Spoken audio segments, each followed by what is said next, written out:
right-hand side of the differential equation, it's just a function with some t's and some y's in it. What do you have to know about that function in order to guarantee that a solution to the differential equation exists? It has to be continuous. That's what the existence theorem says. Right? As long as the right-hand side is continuous, a solution exists, at least on some interval near the initial value. Okay. And then the uniqueness theorem, which is which is the one that involves the partial with respect to y. What has to be true about the partial with respect to y in order for the solution to be unique? What? Nope. Continuous. They're both continuous. Then the solution is unique.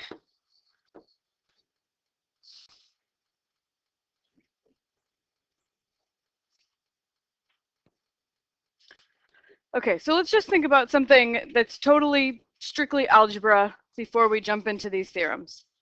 If you had this polynomial equation, 2x to the fifth minus 10x plus 5 equals 0. Imagine you have no technology available to you, and we're trying to find some approximate solutions. How could we know that solutions exist before we even start solving, right? Like, I don't want to put a lot of effort into figuring this out unless I know there's a solution to find. So, any ideas how we could know that there are solutions before we even start working on it?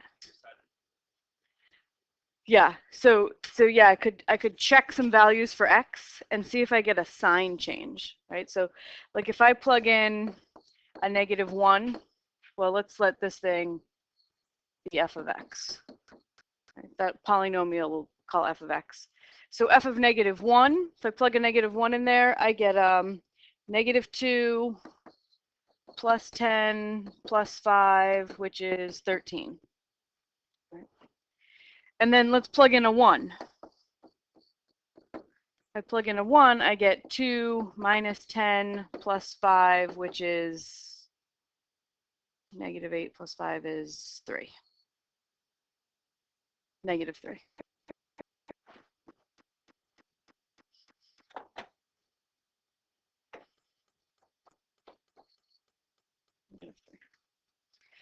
Okay, so polynomials are continuous everywhere, right? They never have a hole in them. They never have a asymptote. They never have a jump discontinuity. So if my function f at -1 is 13, there's my function value, -1, 13. And at 1, so here's -1. At 1, my function value is -3. What do you know has to happen somewhere between -1 and 1 to that polynomial? It's got to cross the x-axis.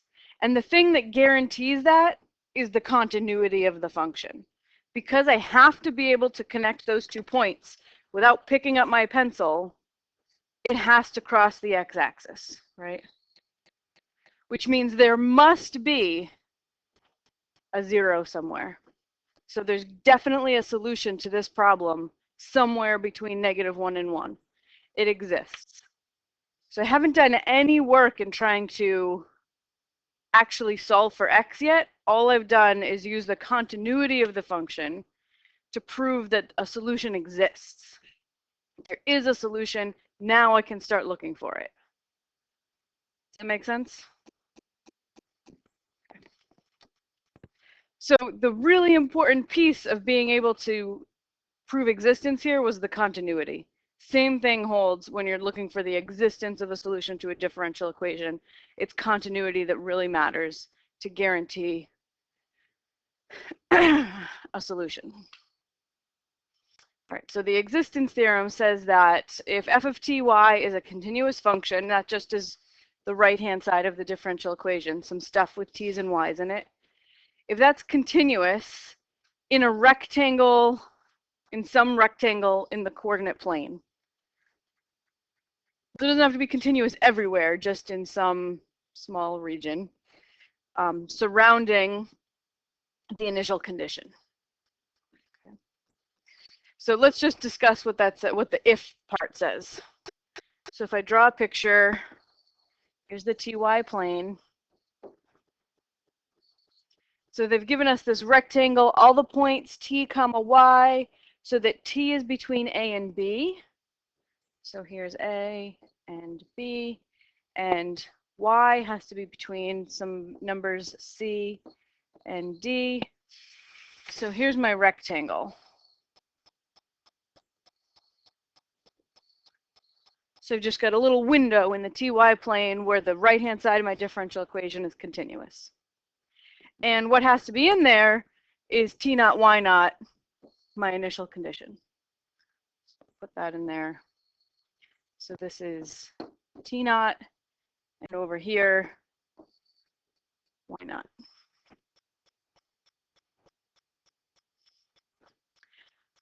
All right, so we just have to know f of ty has to be continuous in this rectangle. If we satisfy all those conditions, it says that there exists an epsilon greater than 0 and a function y of t that solves the initial value problem in some epsilon interval around t naught. So t naught plus epsilon just means go a little bit to the right of epsilon. I mean, a little bit to the right of t naught.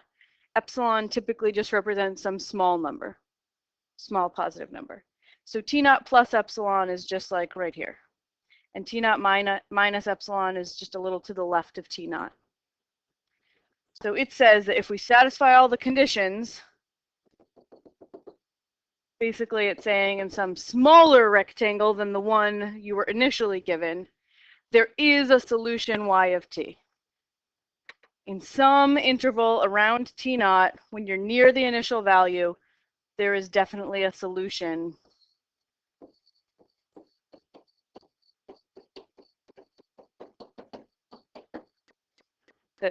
a function that solves your initial value problem. But we're only guaranteed that if the right-hand side of the differential equation is continuous.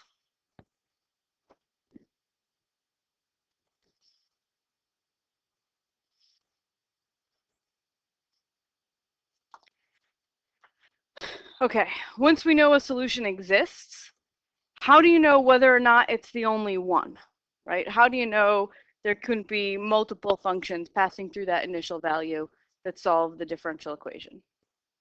Let's go back to our polynomial example for a second.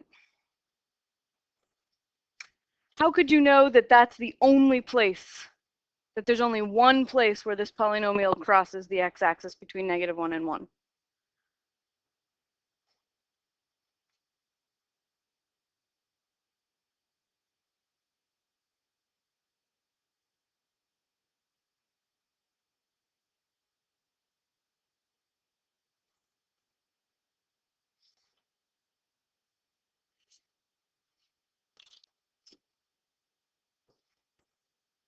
The way I drew it, it only crosses once, right? Could I have drawn it in a way that it crosses twice? Yeah, so I could have drawn it like that, right? Crosses 3 times, it's still continuous. What additional piece of information would you have to know about f of x? You would need one other piece of information in order to say, oh, it definitely only crosses once.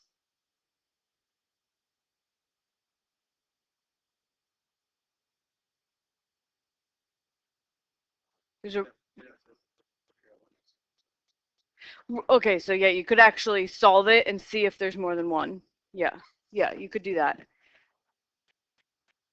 What is a really important distinction between the green function I drew and the purple function I drew? Think Calc 1, think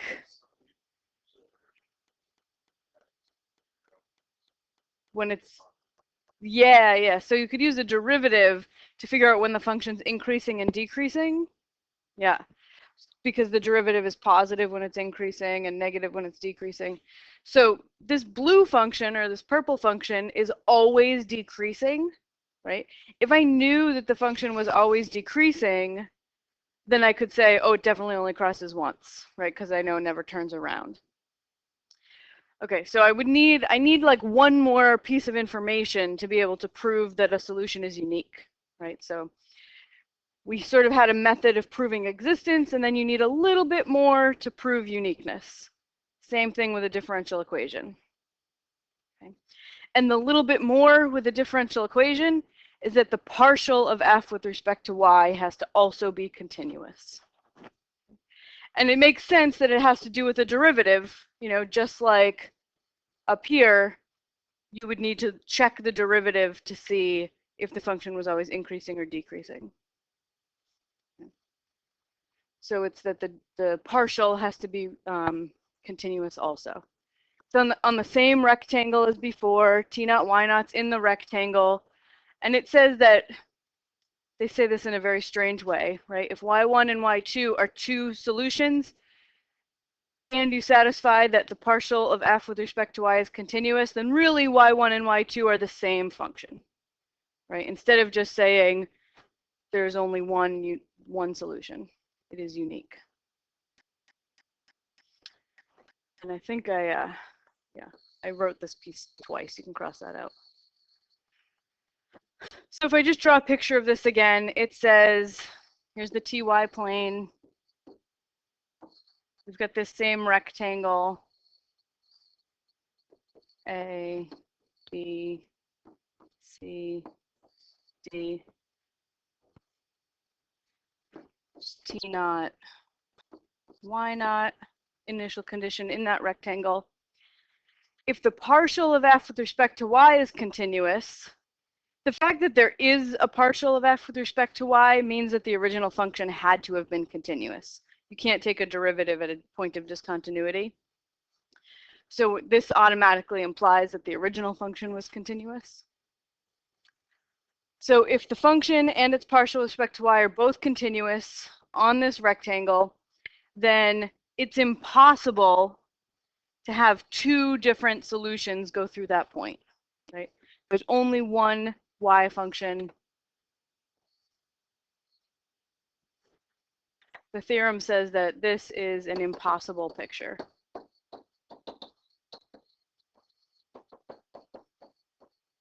You can't have two functions going through the same point, two solutions going through the same initial value.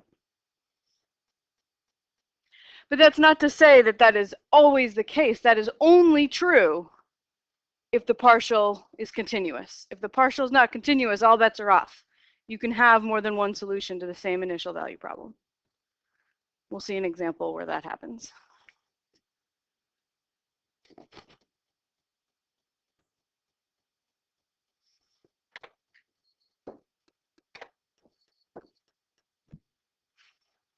All right, so this is all super theoretical. We're going to do an example now. First, the existence and uniqueness theorem both have hypotheses. That's the if part. So for existence, if the function is continuous, then you can conclude existence. And for uniqueness, if the partial is continuous, then you can conclude uniqueness. So the hypotheses are similar. The uniqueness hypothesis is a little bit more restrictive, that f has to be continuous and the partial has to be continuous. So we usually lump these two theorems into one theorem where you can make two conclusions at once. It says if f continuous,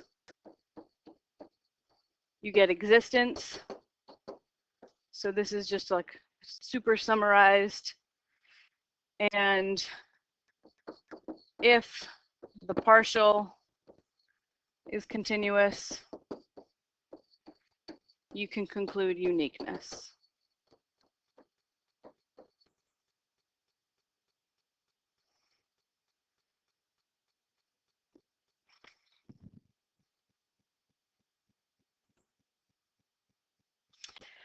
All right, so here's an initial value problem. dy dt is 1 plus y squared, y of 0 equals 0. First, we want to verify that the function f of ty, the right-hand side of the differential equation, satisfies both hypotheses of the existence and the uniqueness theorem. So let's look at f of ty as 1 plus y squared.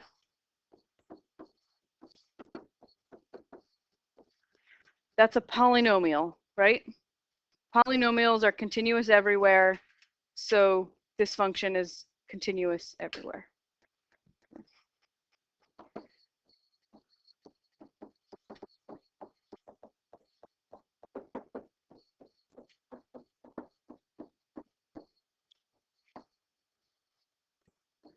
It doesn't have to be continuous everywhere. It just has to be continuous on a rectangle that contains the initial value. But we have continuity everywhere for this particular function.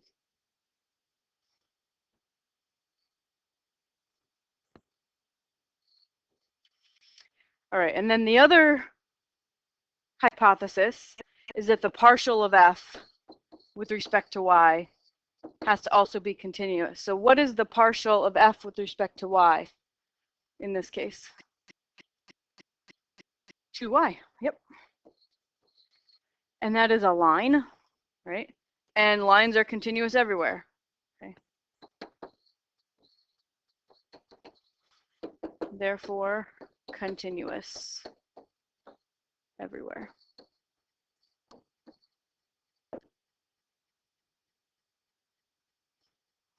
So it satisfies both conditions, which means there is definitely a solution and it is definitely unique. There's a solution through the point 0, 0, and it is unique. All right, so here's a slope field. We'll sketch a solution that corresponds to the initial value, y of 0 equals 0. So here's my initial value, and I'll just kind of try to follow the slope field. Looks like it just curves up and gets, I have nearly vertical at about 1.5. So something like that.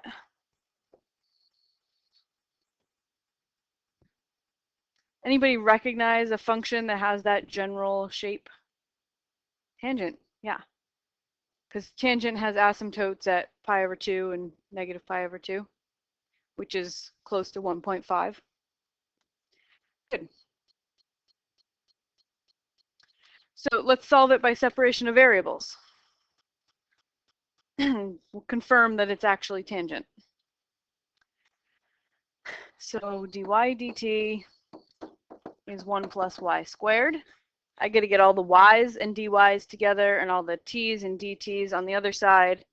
So this is going to be divide both sides by 1 plus y squared. And I have 1 plus y squared dy, 1 over 1 plus y squared dy equals dt. And then once you've separated it, integrate both sides. So what is the antiderivative of 1 over 1 plus y squared? Arctan, yeah. So this is arctan y. And what's the antiderivative of dt? T. Plus some constant of integration. All right, so how do I solve this thing for y?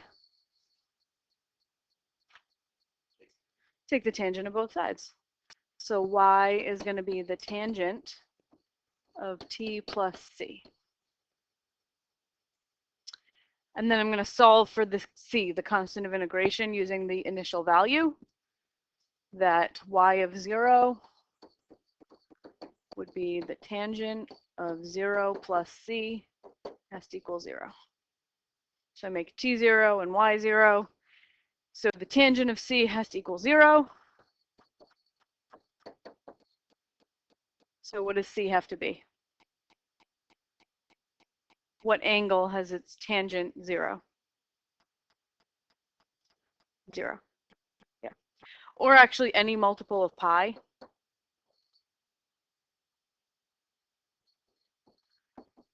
But you can rule those out because they, if you used like tangent of t plus pi, it wouldn't go through 0, 0 anymore. So it's got to be 0. So my function is y of t is equal to tangent t. Right, just the c became a 0. So we have a solution. It is unique, But we see that it exists and it's unique, but it's not guaranteed to exist for all t everywhere. If we go back to the theorem said it's guaranteed to exist on some interval around t naught, right? So this is t naught plus epsilon and t naught minus epsilon. Some interval around the initial condition, we have the guaranteed existence. So what is my interval around 0, 0 where this function exists? Negative pi over 2 and pi over 2. We get those vertical asymptotes that the function doesn't live anywhere except between them.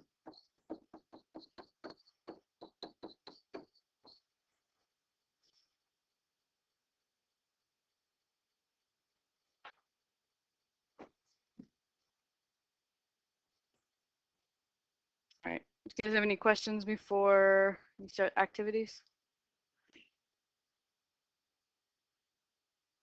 All right. Go ahead.